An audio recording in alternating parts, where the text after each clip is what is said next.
Meus amigos, é com todo o gosto que aqui estou de novo, acedendo a um simpático convite e com um grande compromisso de confiança na minha pessoa, nos meus parcos conhecimentos, para aqui vos trazer este tema.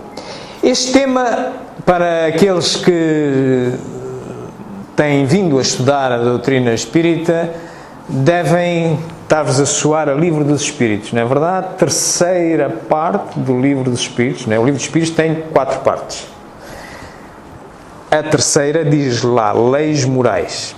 Mas as leis morais é apenas um sistema solar no grande universo da lei natural. Mais ou menos assim. Estão a ver? Temos a lei natural, ou lei divina, inclui não só as leis morais, mas todas as outras leis físicas, não só do nosso sistema solar, nem do nosso planeta, mas todas as outras. E inclui uma parte, digamos que é um pequeno sistema solar, que são as ditas leis morais, que depois são detalhadas muito em particular na terceira parte do Livro dos Espíritos. Essas leis morais são em número de 10, estes são, vamos pôr entre aspas. Nós, humanos, é que necessitamos de catalogá-las. E os Espíritos aceitam como dado bom, pelo menos por agora, na Terra e no mundo em que vivemos, aceitarmos esta divisão em 10 partes, em que uma delas desempenha a função do só. É a última, a justiça, amor e caridade. Esta é a lei maior, que depois tem as outras todas à volta. Bom, mas isto radica essencialmente na terceira parte do Livro dos Espíritos. Então, se vocês estão recordados, entre a pergunta 614 e 648 encontram a caracterização da lei natural, do grande conjunto, do grande universo, ok? Vamos recordar, fazer um pequeno resumo através do próprio Kardec.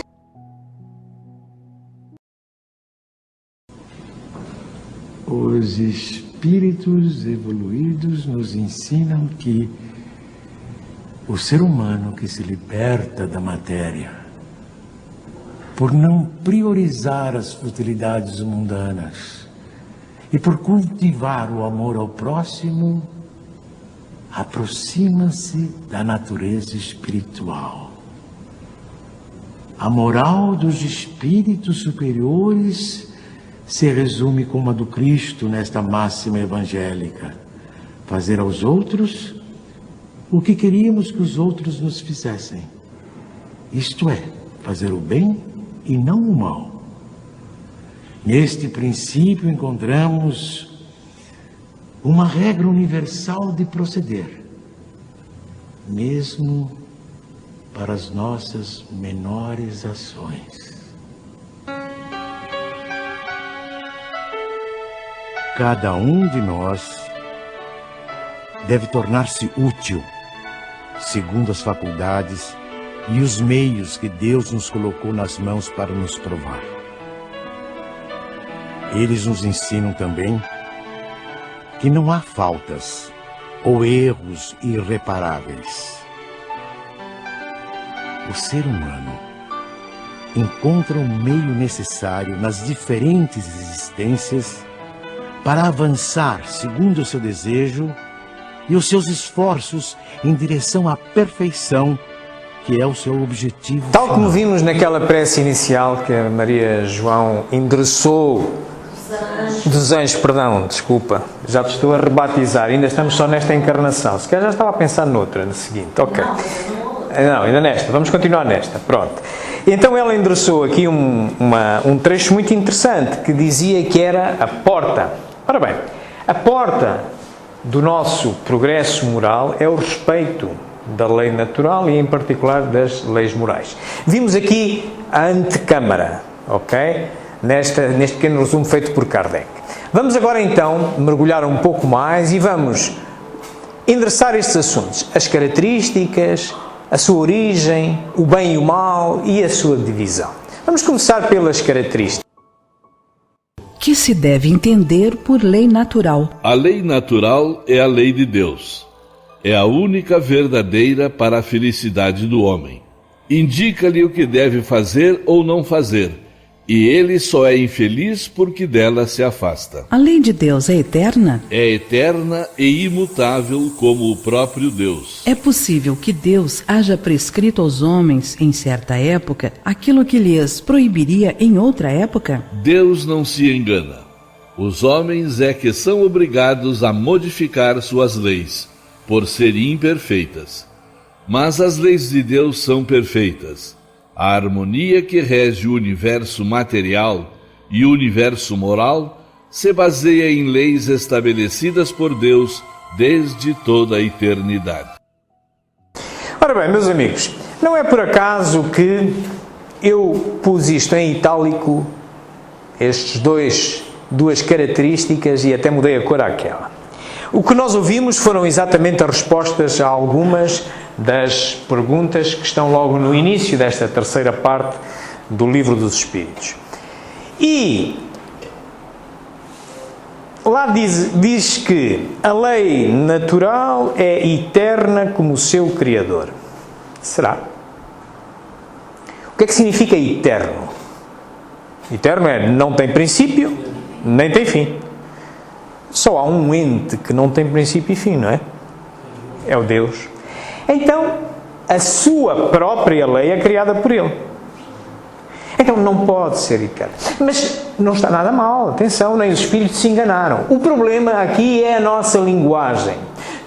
Por isso o Espiritismo exige que o estudemos. O Espiritismo e todas as outras filosofias. Pessoa séria tem que perceber o que ali vem. Porque nós utilizamos uma ferramenta, que é a linguagem, que é curta. Estou-vos a demonstrar uma curteza da ferramenta. Nós costumamos dizer que o ser humano é imortal. O que é que significa? Significa que o desaparecimento do corpo, a destruição do corpo, não é o fim de nada. Portanto, continua a viver. A lei natural, ou a lei divina, bem, há de ser mais imortal que o homem. Já existia antes de toda a criação. Mas não pode existir nem ao mesmo tempo que Deus, porque Deus é que a criou. E só Deus é que é. Portanto, então é menos eterna que Deus. Claro, mas agora se eu vos pedisse, passados 160 anos, agora reescrevam isto. E ficamos outra vez, que adjetivos vamos usar? O importante é que percebamos, ok? Também o imutável, também podemos meditar nele. E vamos chegar à conclusão que provavelmente as leis só são imutáveis no plano em que elas se aplicam. Eu dar-vos-ei para o final 2 exemplos, mas posso-vos levantar o véu. Lei moral da reprodução e lei moral da destruição. Vão pensando nisso e no final eu dou-vos a resposta, ok? Muito bem.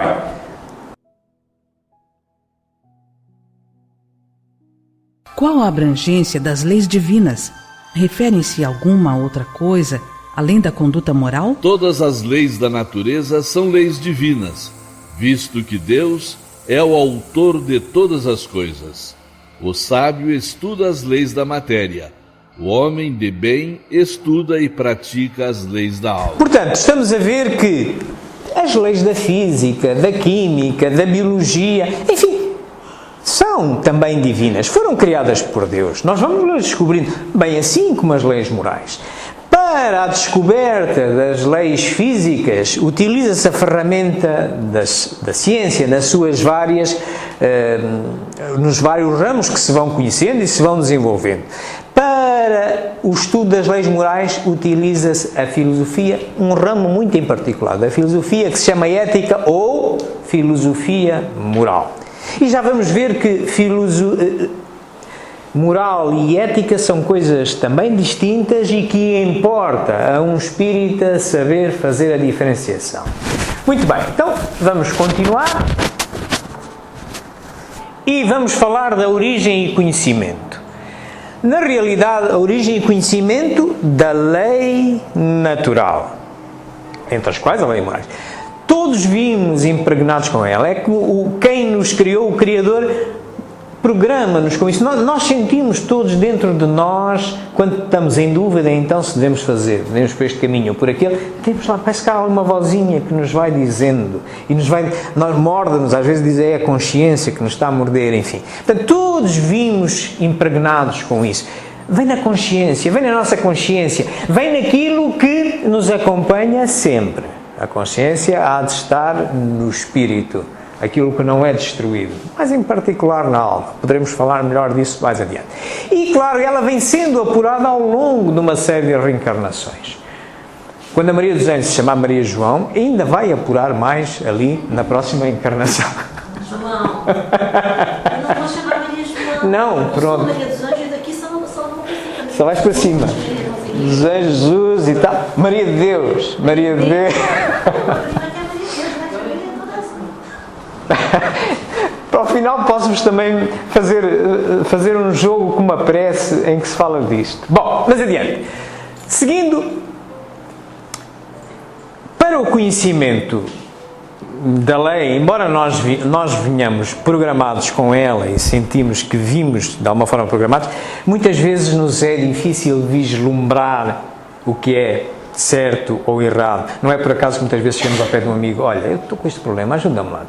O que é que achas? Faça assim, faça assado, ou um centro espírita, pensa um atendimento, ou como a gente tem olhado para a história e na história das religiões isso acontece muito, de vez em quando o Criador manda umas pessoas, que chamamos profetas, que nada mais são referenciais que nos ajudam a descobrir, nos mostram, nos lembram parte ou todo de algumas dessas leis.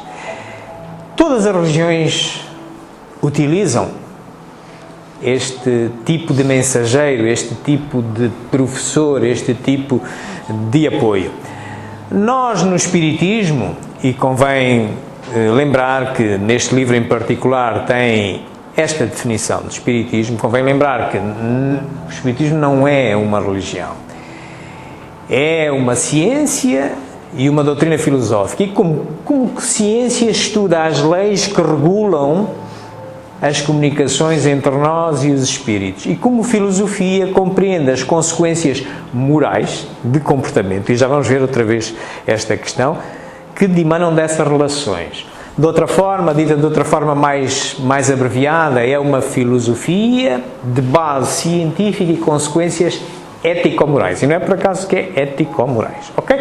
Portanto, mas, de facto, o Espiritismo também tem um referencial. Podemos chamar profeta, podemos chamar o que nós quisermos, é Cristo. Baseia-se, é o referencial cristão, é o referencial da filosofia e ciência espírita. Digamos que seria o profeta do Espiritismo também. Olhemos agora para as questões do bem e do mal, já que estamos a falar de moral, ok? Então vamos recordar o que nos diz o Livro dos Espíritos. Que definição se pode dar da moral? A moral é a regra de bem proceder, isto é, de distinguir o bem do mal. Funda-se na observância da lei de Deus. O homem procede bem quando faz tudo pelo bem de todos, porque então cumpre a lei de Deus. Não é por acaso que eu sublinho o funda-se. De novo, vou solicitar, estamos no domínio de uma filosofia, de uma ciência, vou solicitar que raciocinem comigo. Quando eu digo funda-se, significa que entre aquilo em que se apoia e o que eu estou a tratar há algo, né? Funda-se, eu estou em cima. Então quer dizer que eu, para chegar à regra de bem proceder, eu tenho que observar, eu saber proceder bem, eu tenho que observar a lei de Deus. Portanto, entre a lei de Deus e o comportamento que eu vou adotar, há a observância da lei de Deus. E como é que nós observamos uma lei? Como é que nós observamos uma lei dos homens? A gente vai ler o Diário da República e tal. Vai ler e é com a nossa inteligência. Vai discorrer sobre aquilo e interpretar.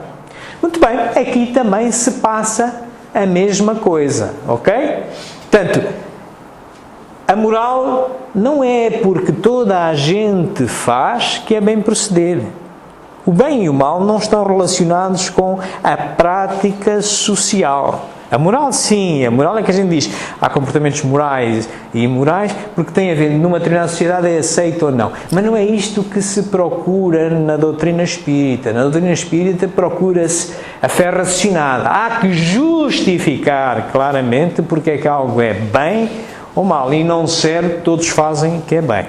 Isso leva-nos aos assuntos da ética e que a seguir vamos tratar.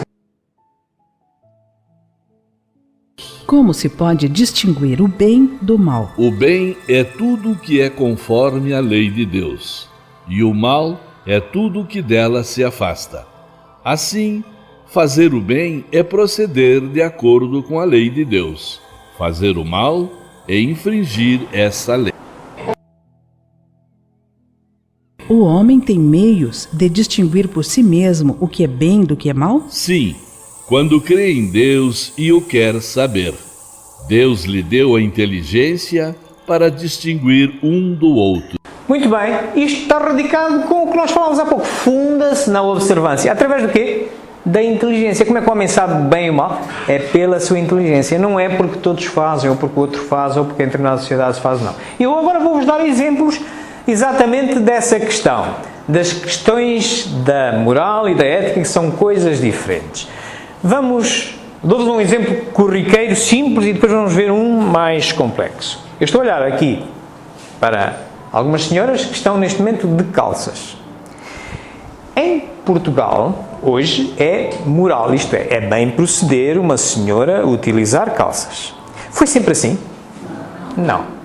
Neste preciso momento, uma senhora que esteja aqui em Portugal e que é moral hoje utilizar calças, se transladar ao Afeganistão, vai ser apedrejada, é um crime, porque é imoral. Oi, o espiritismo pode regular-se por um referencial assim? Que muda? Muda consoante a geografia? Primeiro exemplo. Isto para vos começar a despertar a ideia de que a moral tem a ver com os costumes sociais.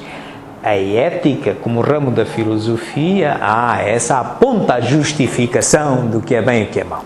Vamos olhar aqui para um outro exemplo agora já mais forte. Vamos olhar para a pena de morte. A pena de morte é moral? Muito bem, olhai para este mapa mundo. Nos sítios a azul, ela foi abolida. Em Portugal, foi moral até 150 anos atrás, era bem proceder que um juiz atribuísse a pena de morte a quem se provou que matou, mas há 150 anos esta parte é imoral. Não, vai para a cadeia 25 anos e pronto. No entanto, nos países que estão a vermelho e nas outras cores, pratica-se. É bem proceder, por exemplo, aqui nos Estados Unidos, no estado de Texas, por exemplo, é bem proceder um juiz mandar matar aquele que se provou que matou o outro. É bem proceder. O espiritismo, se este juiz fosse espírita, este juiz americano, como é que é? Nos Estados Unidos estava a proceder bem e aqui procede mal com a sua consciência, não pode. Consciência bipolar, não pode. O espiritismo não tem disto. Ora bem, então, se assim é, estamos a ver que tem a ver com o costume. A moral é ditada pela sociedade. O espiritismo não pode servir-se deste referencial. Influencia este referencial, mas então lá está, funda-se na observância da lei de Deus, através da inteligência. E aí então tem que socorrer-se da ética, que é um ramo da filosofia. E então poder-se-á perguntar, então agora calma lá, então nos Estados Unidos, onde é moral, onde é bem proceder mandar matar o outro que matou, ela é também ética? Não, é antiética. Como é também aqui. Mas como estamos no domínio da filosofia, eu sou obrigado a que eu justifique porquê. E é o que qualquer espírita tem que fazer.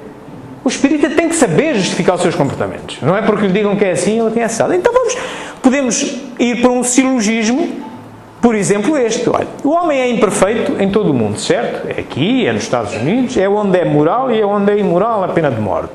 Se é imperfeito, pode errar. Pode errar aqui, pode errar nos Estados Unidos, enfim.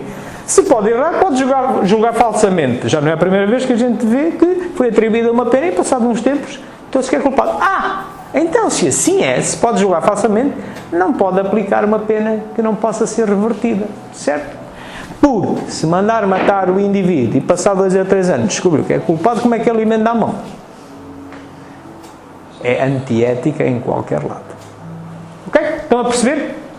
Como isto funciona? Muito bem. Então o Espiritismo necessariamente pauta-se pela ética e influencia a moral. Lá está, a tal razão daquela definição pequenina.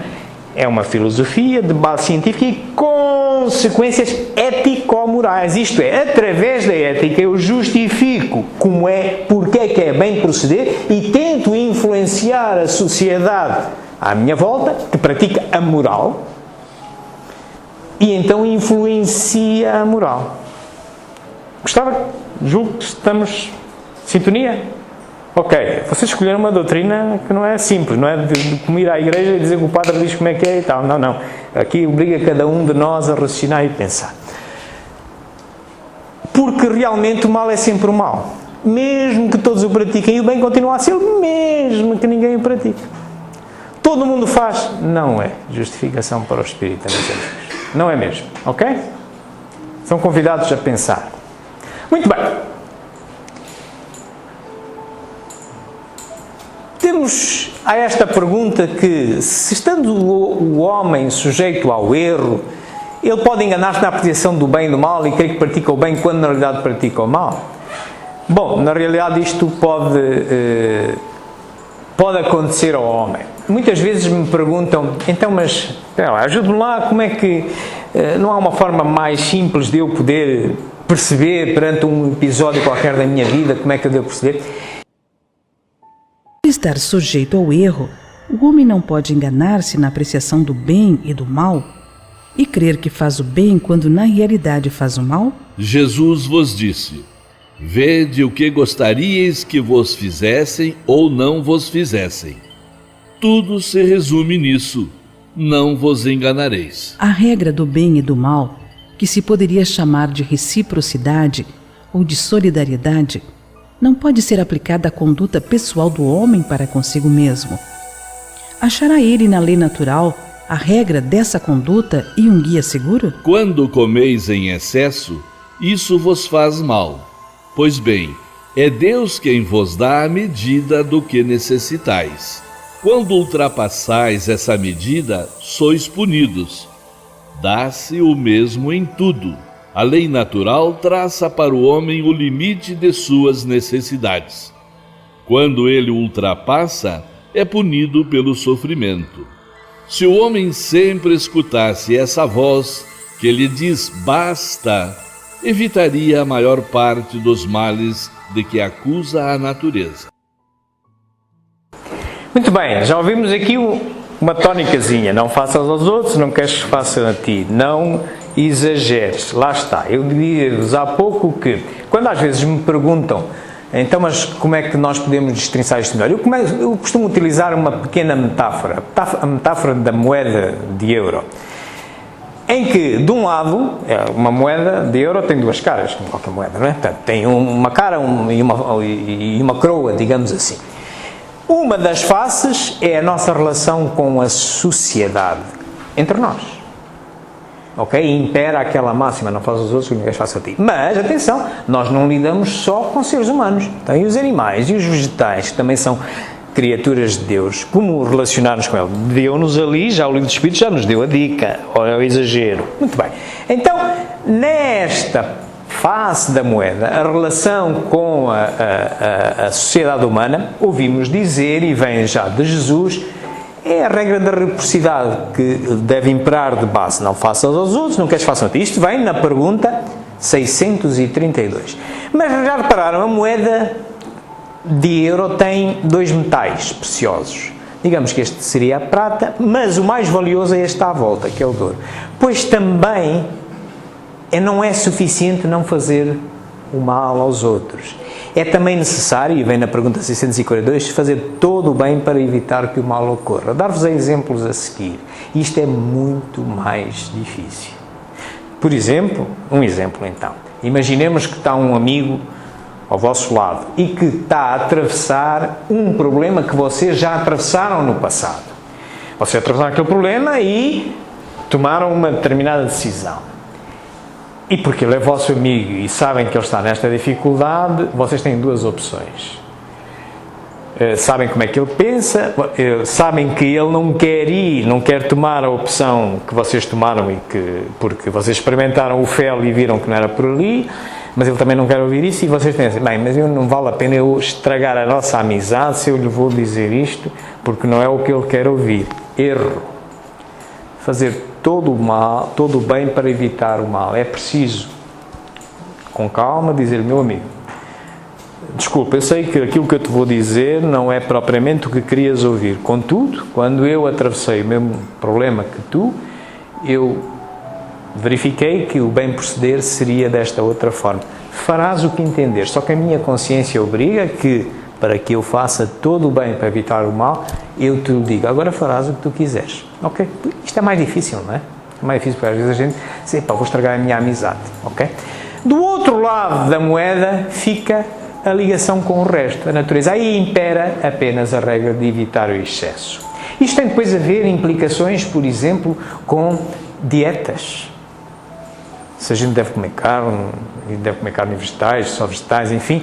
Bom, a regra é evitar o excesso. Isto é, nós fomos criados a necessitar de proteínas animais e proteínas vegetais. E quem nos criou assim não se enganou. Não se enganou de certeza absoluta. Agora, o que é bem proceder? É bem proceder tal como, por exemplo, os animais. Os animais não matam por prazer, matam apenas para se alimentarem, para o que precisam. Okay? O homem é que normalmente tem prazer em matar, em destruir. Ora bem, sempre que a nossa destruição, e seja de animais, seja de carne, ou seja de vegetais, porque também são filhos de Deus, e as plantas já também têm sentimentos, atenção, já há evidências científicas disso, nós estamos, se nos estivermos a exceder, vamos matar um animal por prazer e depois não lhe damos um fim útil às carcaças, que é o que preconiza a lei moral da destruição, erro. Se é para comermos, certo. Tal como um vegetal, a mesma coisa. Às vezes veem-se os vegetarianos, os que defendem só alimentar-se, esquecem-se que a plantinha também tem sentimentos. Há experiências feitas nisso. Ok? E então, como o vegetariano até gosta da coisinha mais fresca, quer dizer, enquanto o animal nós vamos ao talho e comemos carne que já foi morta há vários dias, a dor do animal já pode ter passado, o vegetariano quer a saladinha toda fresca. Está ali, os problemas do sentimento da planta estão afetados naquele momento. Portanto, deixemos-nos disso, até porque o livro dos Espíritos esclarece isso bem. Lei moral da conservação e lei moral da destruição, esclarece isso. Consumamos o que tivermos que consumir, sem exageros. Ok? Evitar o excesso. Muito bem. Seguindo. O bem e o mal são absolutos para todos os homens? A lei de Deus é a mesma para todos, mas o mal depende principalmente da vontade que se tenha de o praticar. O bem é sempre o bem, e o mal é sempre o mal, seja qual for a posição do homem. A diferença está no grau de responsabilidade. A nossa própria justiça humana reconhece isso. Todos sabem que um juiz nos nossos tribunais humanos, perante o mesmo crime cometido por duas pessoas distintas, podem sair lá com penas distintas. Porquê? Por causa das circunstâncias em que é praticado. E quem é o mais penalizado? É aquele que tiver cometido o crime por dolo, por intenção de o praticar. Aquele que o cometeu sem saber não sai com a mesma pena. Também, na lei de Deus assim é, na lei natural assim é. Isto é, quando nós sabemos que é mau, já sabemos que é mau e vamos continuar a fazer, temos que ser muito mais responsabilizados do que aquele que não sabia. Ok? O mal exponencia com a intenção em o praticar. O bem exponencia com a dificuldade em o praticar. Exemplo? Imaginai que agora, quando saímos aqui do nosso encontro, vocês passam ali pela rua e encontram um mendigo que vocês já conhecem, está sempre ali e está, bom, e vai pedir uma moedinha e tal, e vocês metem a mão ao bolso, enfim, vem a moeda que vos sobra e dão. é bem proceder. Mas experimentai hoje fazer de outra forma. Em vez de darem a moeda, diz: amigo, vem daí comigo para a minha casa, vem jantar a casa com a minha família. É muito mais difícil, não é? Mas é melhor. Portanto, o bem exponencia com a dificuldade em praticar. O mal exponencia com a intenção em o praticar. Continuando.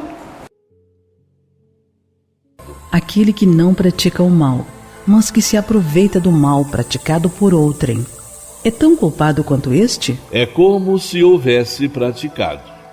Aproveitar do mal é participar do mal. Talvez tivesse recuado diante da ação, mas se tira partido do mal por encontrá-lo realizado, é que o aprova e o teria praticado se pudesse ou se tivesse Portanto, isto ousado. É um ponto em que quem tem responsabilidades desfia, deve atentar muito bem no que manda fazer e depois se põe de trás. Não. Então, ladrão é o que vai à vinha como o que fica à porta, ok? Tenhamos essa noção. Até temos este provérbiozinho em português que esclarece bem esta coisa. O desejo do mal é tão repreensível quanto o próprio mal? Conforme há virtude em resistir-se voluntariamente ao mal que se deseja praticar, sobretudo quando se tem a possibilidade de satisfazer a esse desejo. Se, porém, faltou apenas ocasião para isso, o homem é culpado. É fácil de perceber. Se realmente só mesmo foi por falta de ocasião que eu não cometia, porque eu não sabia, quer dizer, eu queria mesmo cometer aquilo, só que a ocasião não se proporcionou, portanto, sou tão culpável como tendo cometido, mesmo que eu não tenha cometido, ok? Desde que eu saiba que é mal, ok? Desde que eu saiba que é mal. Para agradar a Deus e assegurar a sua posição futura, bastará que o homem não pratique o mal? Não. É preciso que faça o bem no limite de suas forças, pois cada um responderá por todo o mal que haja resultado de não haver praticado o bem. Aqui está o que eu há pouco vos falava. Na moeda de euro, na face da sociedade, é preciso praticar o ouro. Pergunta 642. É preciso praticar todo o bem para evitar que mal maior ocorra. É preciso ter a coragem de dizer ao amigo: não é o que tu queres ouvir, mas eu tenho que te dizer. Ok? Com diplomacia, mas é preciso fazê-lo. Ok? Encontram isto, portanto, as perguntas essenciais para agradar a para Deus esta questão e assegurar a são sua a posição 632, a Bastará que o homem 633 não no que diz pratique que o mal? respeita à Não. natureza, e É preciso 642, que faça o bem digamos, a regra no de limite ouro. de suas forças, pois cada um responderá por todo o mal que haja. Que pensais da divisão da lei natural em 10 partes, compreendendo as leis de adoração, trabalho, reprodução, conservação, destruição, sociedade, progresso, igualdade, liberdade e, por fim, a de justiça, amor e caridade? Essa divisão da lei de Deus em 10 partes é a de Moisés e pode abranger todas as circunstâncias da vida, o que é essencial. Podes, pois, adotá-la, sem que por isso tenha qualquer coisa de absoluta, como não o têm os demais sistemas de classificação, que dependem do ponto de vista sob o qual se considere uma coisa. A última lei é a mais importante. É por meio dela que o homem pode adiantar-se mais na vida espiritual, visto que resume todas as outras. E é assim que aparecemos neste sistema solar. E nada tem de absoluto, como nos foi dito. Portanto, temos um sistema solar em que o Sol é a última da lei, a justiça, amor e a caridade, e depois temos todas as outras leis: a reprodução, a conservação, a destruição, a sociedade, o progresso, a igualdade, a liberdade, a adoração, trabalho. Nada tem de absoluto, poderia haver outras, ok? Vocês lembram-se, no início da nossa conversa, das questões da imutabilidade? Vimos a parte da eternidade e tal, que não podem ser tão eternas quanto o Criador, e depois a imutabilidade. E eu disse-vos que também aí havia qualquer coisa. A imutabilidade, se ela só mantém imutabilidade no mundo a que se reporta, e dentro do ambiente a que se reporta. E falei-vos de duas. Portanto, primeiro, a reprodução. Vamos olhar para a reprodução. Lei moral da reprodução serve duas coisas. O amor e o exercício da caridade ao permitir nós gerarmos corpos para outros espíritos encarnarem. Os nossos filhos não somos nós que geramos o espíritozinho deles, nós só geramos um corpo para ele encarnar, certo? Estamos de acordo. Então serve estas duas coisas. Ora bem, mas nós também já aprendemos na doutrina espírita que nós vivemos num mundo de expiações e provas a caminho de se mudar para um mundo de regeneração. Mas na escala dos mundos, lá para diante há os divinos, né? Os mundos divinos, em que aí a matéria já não tem influência nenhuma. Então, espera aí, se a matéria não tem influência nenhuma, para que é que serve a reprodução nesses mundos? Não há encarnação, certo? Não é? Se a encarnação, se é para o amor, tudo bem. Mas permitir outros corpos reproduzir, porque a gente só reproduz corpos físicos, matéria, num sítio onde já não haja matéria, caput. Estão a ver? Imutabilidade aqui mutabilidade neste mundo, em mundos em que haja encarnações, mas não se cumprem encarnações em todos os mundos, só nos mundos mais materiais. E quem diz esta, ali a destruição. Reparai, a destruição serve também a algumas coisas, mas relacionado com a matéria. O que é que ela serve? Serve para dar um fim útil aos despojos materiais e ajudar a controlar a reprodução das espécies. Ok? De novo, não tendo matéria, vamos dar fim útil a quê? Não tendo espécies a encarnarem, vamos controlar o quê? Caput. Está certo aqui, neste mundo em que a matéria ainda prepondera. Isto para vos dizer exatamente isso, sublinhar de novo aquilo que foi dito, quando, bem, são as 10, isto é o catálogo de Moisés e tal. Nada tem de absoluto. E aqui tem duas evidências. Meus amigos, era isto que eu tinha para vocês. Eu baseei-me, para vos trazer esta palestra, baseei-me nestes livrinhos que aqui estão, que é um de identificação da codificação básica, aqui uns livros de filosofia. Eu estou a gravar esta palestra e vou publicar neste canal de YouTube, Espiritismo JG, poderão lá ir, é só porem no Google Espiritismo JG, de João Gonçalves, e amanhã ou depois já lá estará. Tem aqui o meu e-mail se quiserem trocar opiniões comigo, para além do tempo que nos sobra para podermos discutir este assunto ou outro. E estaria agora à vossa disposição para qualquer pergunta que me queiram fazer. Muito obrigado pela vossa atenção.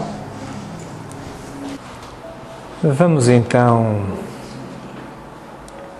serenar. Vamos nos sentir confortáveis, primeiro connosco próprios, depois na nossa cadeira. E sentindo-nos assim, mais relaxados, vamos agora cuidar do nosso íntimo. Vamos visitar o nosso íntimo. E ao visitar esse íntimo, vamos tentar ligar-nos com todos os que estão fisicamente aqui presentes, mas também com aqueles que, estando ainda no mundo físico, não estão ausentes, e todos os outros, afins nossos, que já não estando no mundo físico, se podem fazer presentes pelo nosso pensamento, pela nossa evocação. Convidemo-los a todos para se unirem a nós numa prece. E uma prece, como nos diz o referencial da nossa doutrina, o referencial cristão, Jesus Cristo, ele disse-nos que a prece deveria sempre conter 3 coisas. Nós passamos muito do nosso tempo só a lembrar de uma delas, que é pedir, pedir, pedir, pedir. Mas não, Cristo ensinou-nos que a prece serve 3 coisas. Serve para louvar, para agradecer e também para pedir. Então, neste ambiente de partilha e de união, vamos louvar o Senhor por este mundo maravilhoso, de que só conhecemos um pouco e tanto falta para conhecer.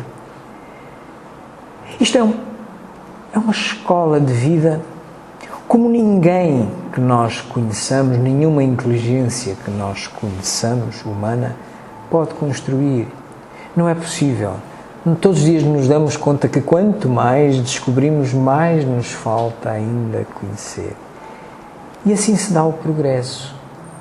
E quando nós atingimos mais conhecimento e nos damos conta que mais há para conhecer, olhamos para trás e damos graças por ter aprendido uma série de coisas, termos evoluído.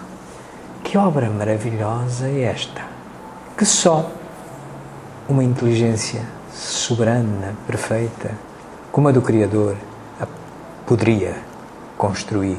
Louvado seja, Senhor, por isso. Mas também agradeçamos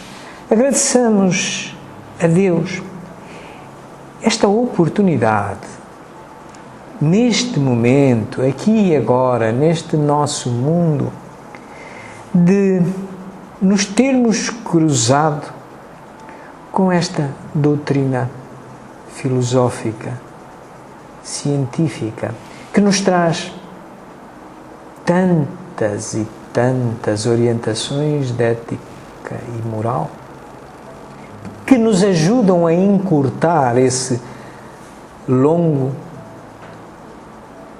caminho do progresso. É uma muleta preciosa, mas é uma muleta que ela sozinha não se mexe. Como muleta que é, tem que haver a nossa mão e a nossa vontade para a estudar, para ver o que ela pode fazer por nós e até melhorar essa muleta para as gerações vindouras. Sim, porque qualquer filosofia e qualquer ciência e o espiritismo não é um dogma, não terminou há 160 anos quando se escreveu a codificação básica. Continua e nós somos os responsáveis por hoje, num mundo mais adiantado, com novos desafios, desenvolvermos, baseado nos princípios prescritos na codificação, termos novas orientações de ordem ética moral. Mas sejamos gratos por termos podido contar com esta preciosa muleta. Mas por fim, Senhor, e porque imperfeitos somos, quer a nível físico, quer a nível espiritual, ousamos-te pedir, em primeiro, ajuda do foro espiritual para aqueles momentos em que, ao enfrentar o caminho do progresso, que é longo e tem montes de provas e também tem umas expiações, mas que só a nós se devem, muitas vezes nós julgamos que a prova que está à nossa frente ou a expiação é superior às nossas forças. Não é. Um pai soberano nunca daria uma tarefa a um filho para a qual não lhe desse recursos. Mas muitas vezes nós tendemos a reduzir tudo à materialidade, à dificuldade do momento e a esquecer-nos da nossa imortalidade, que tudo passa e tudo tem uma razão de ser, e desanimamos. E quantos nós caímos no penhasco, às vezes, do suicídio? Nesses momentos, Senhor, em que vacilamos, pedimos-te envia-nos boas orientações éticas para que nós possamos debelar esse momento e seguir em frente, compreender o motivo por que aqui estamos e que é necessária a vida tal qual como ela nos decorre. Esta era a ajuda espiritual. Mas porque somos feitos de matéria, porque ela também acelera o nosso progresso, é claro que esta matéria reflete não só as maleitas do espírito, mas muitas vezes traz também outras enfermidades e que influenciam a nossa vontade de viver, de progredir. Então, Senhor, pedimos-te aqui e agora, nesta casa, que irradies através dos médicos espirituais que a assistem as energias tão necessárias a cada um de nós. Sabeis, Senhor, as enfermidades e as necessidades vitais que cada um em particular terá. Assim, derramai sobre nós esses fluidos que nos possam fazer recobrar das nossas necessidades corporais e partirmos melhor refeitos e com melhores condições para seguirmos o nosso progresso ético e influenciando a moral de todos que estão à nossa volta. Bem-aja, uma boa semana a todos.